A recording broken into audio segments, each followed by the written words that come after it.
Hello प्यारे बच्चों, आज हम कक्षा 8 क्लास 8 भाषा भारती हिंदी विशिष्ट के पाठ 7 भेड़ा घाट को पढ़ेंगे।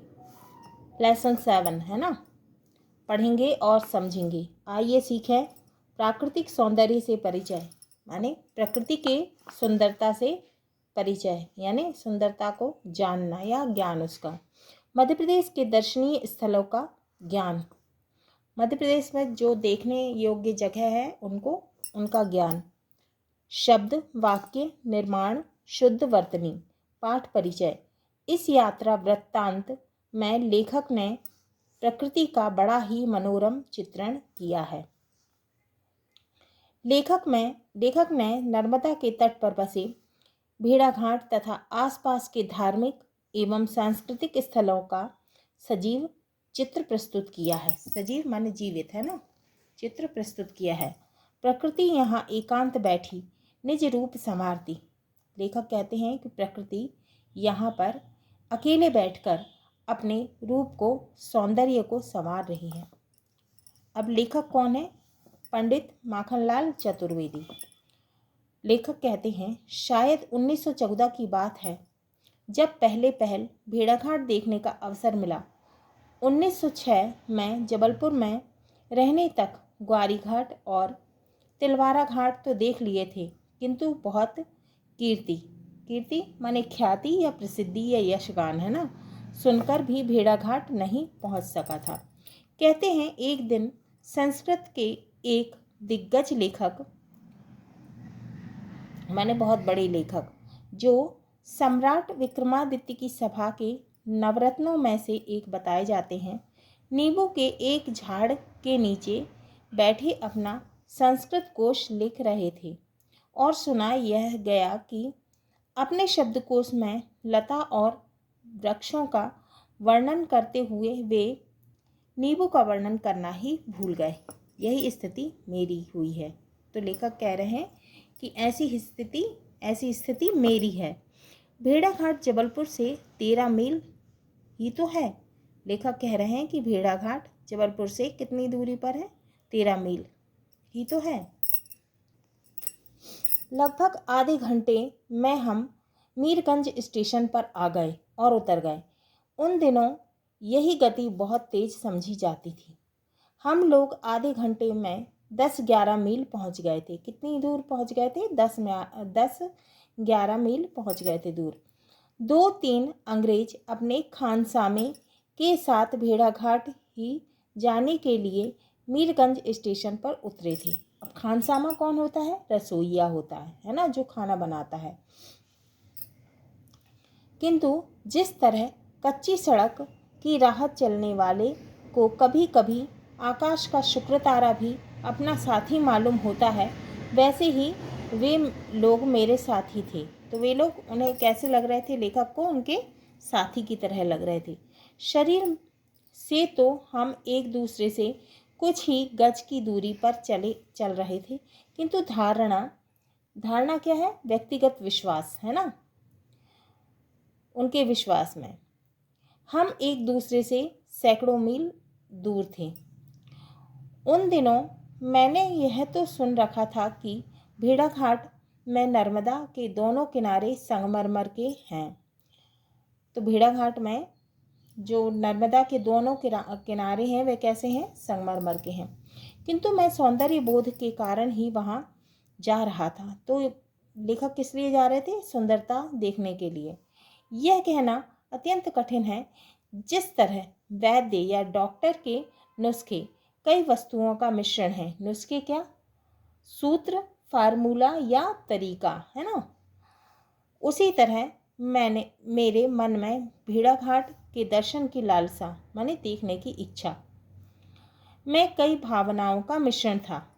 यो नर्मदा से मेरी ममता होना स्वाभाविक है, क्योंकि मैं पढ़ा तो उसके किनारे, बड़ा हुआ तो उसके किनारे, और उसके संघर्षमयी होने का तो मैं इतना कायल हूँ कि अन्य वे नदियाँ मुझे पसंद नहीं आती।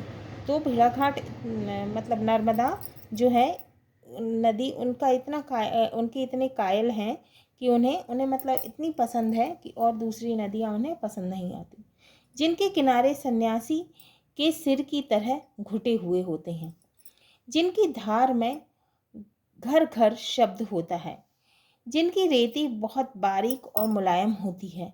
घुटे हुए किनारे की नदियों के पास जब जब जाने को लगा यह भी एक सजा है, जिसे तो सिर्फ भोग ही लेना है। वायुमंडल खुला है, पुण्य स्थल है। पुण्य स्थल क्या? वह स्थान जो पवित्र माना जाता है। स्नानार्थी मतलब जो नहाने जाते हैं। स्नानार्थी आते जाते रहते हैं, नहाने लोग आते जाते रहते हैं। श्लोक का पाठ होता है, बड़े बड़े स्टेशन हैं, बहुत रेलें आती हैं। यह सब ठीक है, किंतु किनारे तो रुके हुए हैं। कहते हैं बैल को अपने खूंटे पर ही अच्छा लगता है, सो मुझे तो बीहड़, नर्मदा, उसके प्रपात और उसका घर्षण ही प्यारा लगता है। घर्षण यानी घिसना, है ना। मैं तो आपसे भेड़ाघाट की बात करना चाहता था ना। हाँ, अब भेड़ाघाट की ही बात करें। यूँ तो नर्मदा अमरकंटक से निकली और मैं ग्वारीघाट तथा तिलवाड़ा देख चुका था। ये दोनों जबलपुर से बहुत निकट पड़ते हैं, किंतु भेड़ाघाट नहीं देखा था। कहते हैं 800 मील बहने वाली नर्मदा अमरकंटक से 154 मील ही चल पाई थी कि भेड़ाघाट आ गया। मुर्गी से नर्मदा चली और लोकेश्वर की ओर बही। यही बीचों बीच भेड़ाघाट है। कहते हैं यहाँ किसी युग में भृगु ऋषि तपस्या करते थे। तो क्या कहा जाता है कि यहाँ पर किसी युग में भृगु ऋषि तपस्या करते थे। चट्टानों के निर्मल और सुंदर स्वरूप को देखकर ऐसा लगता है मानो आज भी वे तपस्या कर रहे हैं। तो चट्टानों को देखकर, चट्टानों के सुंदर स्वरूप को देखकर ऐसा लगता है कि आज भी भृगु ऋषि वहाँ तपस्या कर रहे हैं। नदी के पानी में खड़ी विशाल चट्टानें, माने बड़ी बड़ी चट्टानें, छोटे तृणों, तृणों का अर्थ है तिनका, है ना। तो छोटे तिनके को लिए सर्दी, गर्मी और बरसात को सह रही है। काटने से कट भले ही जाए, किंतु झुकना नहीं जानती, अपना क्रम नहीं रुकने देती, अपनी उज्ज्वलता मंद नहीं होने देती, माने चमक। चांद आता है तो चांदी जैसी चमक उठती है। चांद आता है तो चांदी जैसी चमक उठती है। सूरज आता है तो उस जैसी तप उठती हैं। हाँ, जब बरसात आती है अथवा जब घना अंधकार आता है, तब भी वे अपनी उज्ज्वलता, अपनी पवित्रता खोने को तैयार नहीं हैं। इन सबको तपस्या ना कहा जाए तो क्या कहा जाए। तो लेखक कहते हैं कि विशाल संगमरमर की चट्टानों का वर्णन करते हुए कहते हैं कि यह संगमरमर की चट्टानें रात को चांद की रोशनी में चांदी जैसी चमकती हैं। दिन में जब सूर्य चमकता है तो यह भी उसके साथ तप उठती हैं। यह संगमरमरी चट्टानें बरसात के दिनों में जब घना अंधकार चारों ओर छा जाता है, तब भी वे अपनी उज्ज्वलता और अपनी पवित्रता को खोने नहीं देती। इस प्रकार इन चट्टानों की धूप, छांव, बरसात आदि को झेलने पर भी अपनी उज्ज्वलता बनाए रखने को इन चट्टानों की तपस्या का परिणाम ही कहा जा सकता है। नर्मदा मानो यहाँ चांदी के कारागार की बंदिनी है। कारागार क्या? जेल, है ना। बंदिनी माने कैदी। तो नर्मदा मानो यहाँ चांदी के कारागार की बंदिनी है। यहाँ से मील भर ऊपर बहती हुई नर्मदा धुआंधार प्रपात बनाती हुई नीचे गिरी थी। तब उसने उसकी मछलियों और मगरमच्छों ने यह सोचा ही ना होगा कि इसके उस मधुर और सुंदर पतन के पश्चात ही संगमरमर की दो विशाल भुजाएं उसे गोद में लेकर खड़ी हो जाएंगी और जो दुलार उसने अपने जन्मदाता अमरकंटक से ना पाया होगा और जो सुंदरता से भरा प्यार भूमि पर नीचे नीचे सरकते उसे प्राप्त ना हुआ होगा, वह स्नेह, वह दुलार उसे सतपुड़ा के संगमरमर की चट्टानें देने वाली हैं। धुआंधार जलप्रपात बहुत ही ज़्यादा सुंदर लगता है, धुएं के जैसा लगता है, दूध के जैसे सफ़ेद। उस समय ऊपर नीला आसमान मानो कुछ नहीं मालूम होता। सतपुड़ा के निर्मित संगमरमर के इन गौरव शिखरों पर खड़े होकर लगता है कि विधाता को चुनौती भेज दें। विधाता माने ईश्वर, है ना, कि करो कोशिश और एक सा बनाकर दिखाओ भला। इस समय नदी नर्मदा का नीचे की ओर फिसलते जाना दृढ़ के सामने तरलत्व की यह लाचारी निष्काम होकर भी कितनी शोभा धाम हो गई है। लगता है जो जनसेवा के लिए नीचे गिरना स्वीकृत करते हैं उन्हें शोभा धाम के ऐसे ही हाथ संभाल लिए करते हैं। लेखक कहते हैं कि भेड़ाघाट के संगमरमरी चट्टानों को भेदते हुए नर्मदा नदी नीचे की ओर बहती है। इस समय इस नदी का नीचे की ओर फिसलते जाना दृढ़ चट्टानों के समान तरल जल की लाचारी समझ आती है।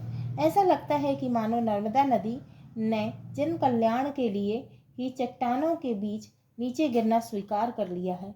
इस जनसेवा की उत्तम भावना के कारण ही यह स्थान इतना सुंदर व आकर्षक दिखाई देता है। लगता है कि प्रकृति ने अपने हाथों से कूट कूट कर इसमें सौंदर्य भर दिया है। संगमरमर के ऊपर हरी घास और घास पात को जब लहराते देखा तो जी ने कहा, यह कुल कलंक यहाँ भी आ गया।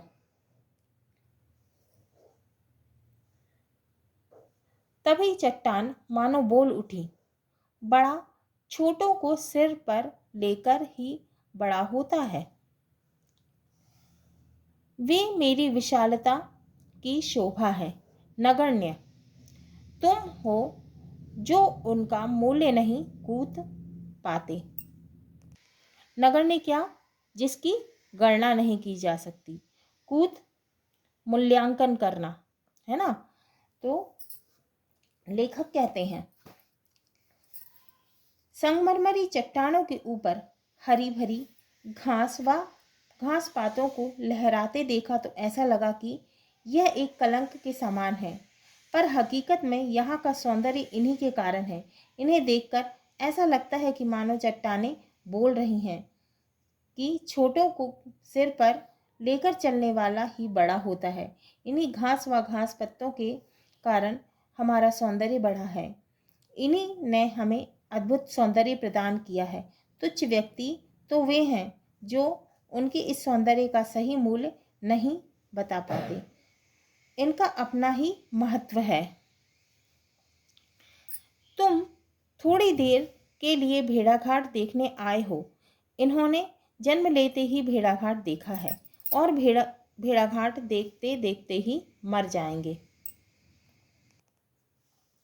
नर्मदा के उस पावन स्थान के विषय में जब मैंने वहाँ खेलते हुए ग्रामीण बच्चों से पूछा कि इसे क्या कहते हैं, तो कानों में बाले पहने हुए, टोपी लगाए हुए एक फूले गालों के बच्चे ने बताया, जा तो दूध थाला आए। माने ये क्या है? दूध धारा है ना। बच्चा क्या कह रहा है? यह तो दूध धारा है। दूध धारा, आहा कितना अच्छा नाम है। जब जोर का घर्षण होता है तब पानी भी दूध जैसा दिखाई देता है। हाँ, तो वहाँ का पानी कैसा दिखाई देता है? दूध के जैसे, है ना। इसलिए जब जोर का घर्षण हो तो जीवन भी दूध जैसा उजला माने सफ़ेद क्यों ना हो जाए। घर्षण माने रगड़ना है ना, या घिसना है ना। तब ना दूध धारा के पास जो लोग स्नान करने आते हैं, लगता है श्रीधर पाठक की ये पंक्तियाँ जो उन्होंने कश्मीर की शोभा के लिए कही है, यहाँ आकर भी ठीक बैठती हैं।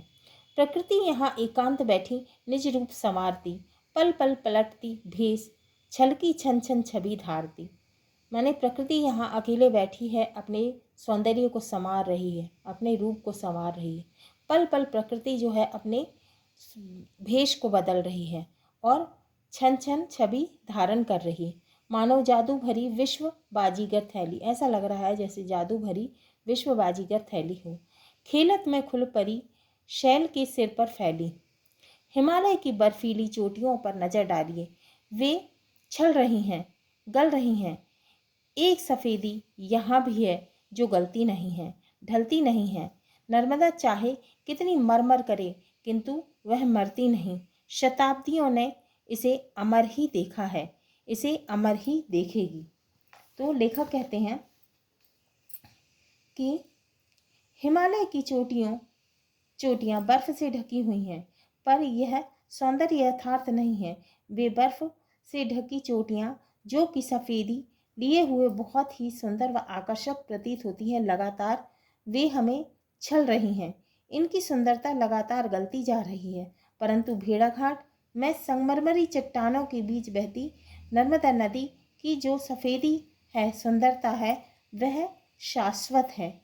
यह गलती नहीं है, ना ही इसकी सुंदरता ढलती है। नर्मदा नदी जब बहती है तो मरमर की आवाज़ करती है, पर इसका जल कितना भी मरमर की आवाज़ कर ले, पर यह मर नहीं सकती, यह अमर है। कई सदियों से, हजारों लाखों वर्षों से यह ऐसे ही बहती आ रही है और आगे भी ऐसी बहती रहेगी। इसका प्रवाह कभी मंद नहीं होगा। बेचारा भूगोल उस दिन मुझसे कहने आया, यह मंडला जिले में नहीं है। आप निकट से जबलपुर जिले से भले ही आए हो, किंतु यह जबलपुर जिले में भी नहीं है। संगमरमर की गोद में यह धारा सिवनी जिले में बह रही है। किनारे पर मंदिर भी हैं, तो नर्मदा नदी के किनारे मंदिर भी हैं, धर्मशाला भी हैं, किंतु मन तो उस कृष्ण तत्व के साथ खेल रहा है। कृष्ण तत्व क्या? कालापन, है ना। कृष्ण तत्व क्या? कालापन, जो सतपुड़ा की संगमरमरी गोद में अपनी श्यामता का गौरव बिखेर रहा है। श्याम माने वो भी काला, है ना, बिखेर रहा है। भेड़ाघाट देखने के बाद ऐसा लगा कि यह तो गनीमत है कि मीरगंज से भेड़ाघाट तक पक्की सड़क है, किंतु यदि कच्ची भी होती तो भी बहुत आनंद से आती। तो लेखक कह रहे हैं कि यहाँ जो है मीरगंज से भेड़ाघाट तक पक्की सड़क है, लेकिन यदि कच्ची होती तो भी आने में बहुत ही अच्छा लगता, आनंद आ जाता। जब नर्मदा नीचे को बहती है तो मन ऊपर को किसे ढूंढने जा रहा है। वह नर्मदा के सौंदर्य के साथ बहकर भी क्यों नहीं उठा। भेड़ाघाट की छोटी सी पहाड़ी पर एक तो गौरी शंकर जी का मंदिर है।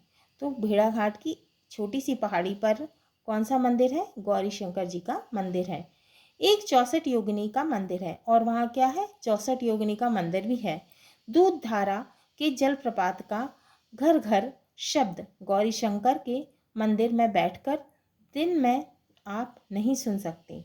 तो दूध धारा, है ना, दूध धारा के जलप्रपात का घर घर शब्द गौरी शंकर के मंदिर में बैठकर दिन में आप नहीं सुन सकते। इस बदनसीब प्रकाश ने मानव को दिया बहुत कम, उससे लिया बहुत अधिक। रात हुई, माना कि पक्षी घोंसले में सो गए, किंतु उनसे भी ऊपर नए चमकने लगे ना। रात है माने तारे चमकने लगे, है ना। रात है मानो सन्नाटा पहरे हुए है। इस समय वायु दूध धारा का घर घर शब्द लेती है और गौरी शंकर के मंदिर में पड़े हुए यात्री के कानों में ईमानदारी से पहुंचाती जाती है। इस जंगल में मंदिर कैसे बन गया? तो लेखक कहते हैं कि इस जंगल में मंदिर कैसे बन गया। नथ बना देने वाले को देवियां याद रखती हैं, नाक बनाने वाले को भूल जाती हैं, मानो नाक पाना उनका अधिकार था और नथ देना किसी दूसरे का अधिकार था। सो यह पूछने की तबीयत नहीं चाहती कि संगमरमर की चट्टानों की गोद में नर्मदा की धारा कब आई, किंतु इतिहास की कुरेदन से यह क्यों न पूछा जाए, कहो भाई यह मंदिर किसने बनवाया? तो लेखक कहते हैं कि क्यों ना इतिहास से पूछा जाए कि यह मंदिर किसने बनवाया। सुनते हैं त्रिपुरी राजघराने के महाराज करणदेव की महारानी अल्हड़ा देवी ने संवत 1155-56 विक्रमादित्य ने उसे बनवाया।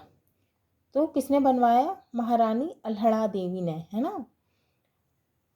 संवत 1155-56 विक्रमादित्य ने उसे बनवाया और गत 850 वर्षों से दूध धारा का स्वर इस मंदिर में बराबर सुनाई दे रहा है। मूर्ति पर हमारे प्रमाणों के चिन्ह हो न हो, नर्मदा के स्वरों की तह इस मूर्ति पर अवश्य जमी हुई होगी। तो इसमें किसका वर्णन है? नर्मदा का, है ना, और भेड़ाघाट का, है ना। इसके लेखक कौन है? पंडित माखनलाल चतुर्वेदी, है ना। लेखक परिचय। पंडित माखनलाल चतुर्वेदी जी का जन्म 4 अप्रैल 1889 ईस्वी को बाबई मध्य प्रदेश में हुआ था। इनकी रचनाओं में राष्ट्रीयता का स्वर मुखर हुआ है। हिम किरीटनी, हिम तरंगिनी, धरनज्वार आदि आपकी प्रसिद्ध काव्य कृतियां हैं, मतलब रचनाएं हैं। कृतियां माने रचना। पुष्प की अभिलाषा नामक आपकी रचना बहुत लोकप्रिय है। यह कवि ही नहीं पत्रकार भी थे। तो ये कवि ही नहीं पत्रकार भी थे ये। उनके द्वारा संपादित कर्मवीर का भारत में स्वतंत्रता संग्राम में महत्वपूर्ण योगदान है। अब निम्नलिखित शब्दों के अर्थ शब्दकोश से खोजकर लिखिए। बंदिनी का अर्थ है महिला कैदी।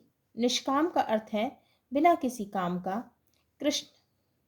कृष्णत्व का अर्थ है कालापन। घर्षण का अर्थ है रगड़ना या घिसना। नगण्य का अर्थ है ना के बराबर, तुच्छ। नुस्खा का अर्थ है तरीका। कूता का अर्थ है मूल्यांकन करना। तृण का अर्थ है तिनका। हाँ तो बच्चों, ये हमारा पाठ 7 लेसन 7 भेड़ाघाट पूर्ण हुआ। अगले वीडियो में हम इसके क्वेश्चन आंसर को सॉल्व करेंगे।